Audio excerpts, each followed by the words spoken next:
今日は大根の種まきをします。この畝にマルチをかぶせた後、種まきをしていきます。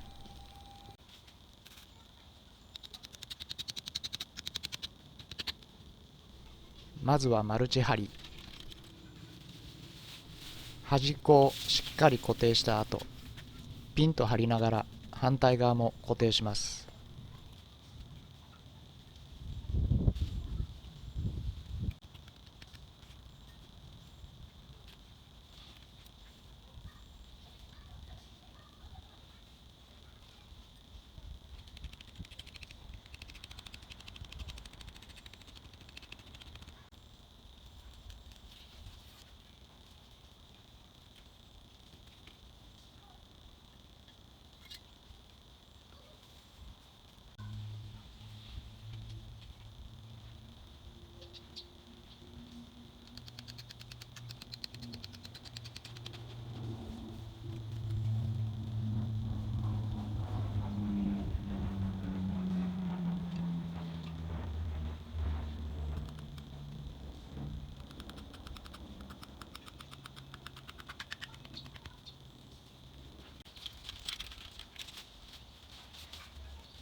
完成です。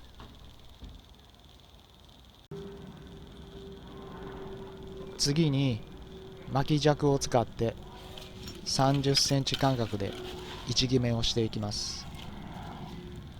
この畝の長さが360センチ、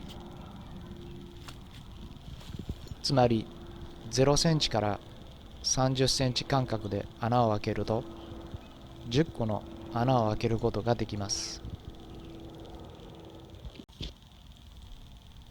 0センチから位置決めのための穴を開けていきます。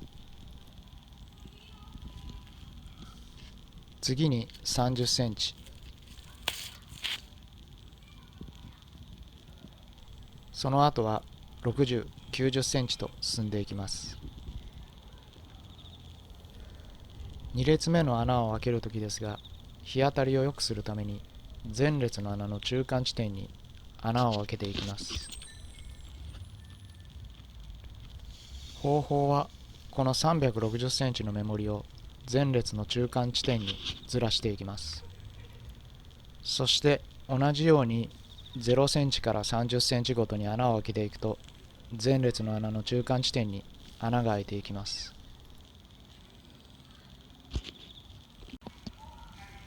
位置決めの穴を開け終わったら種まきのために穴を大きくしていきます。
種まきをします。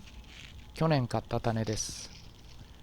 有効期限はまだ半年も過ぎていないので発芽は可能だと思います。一つの穴に3つの種をまいていきます。後で間引きしやすいように少し距離を置いて種をまいていきます。軽く土をかぶせてしっかり押さえましょう。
最後にしっかりと冠水して終了です。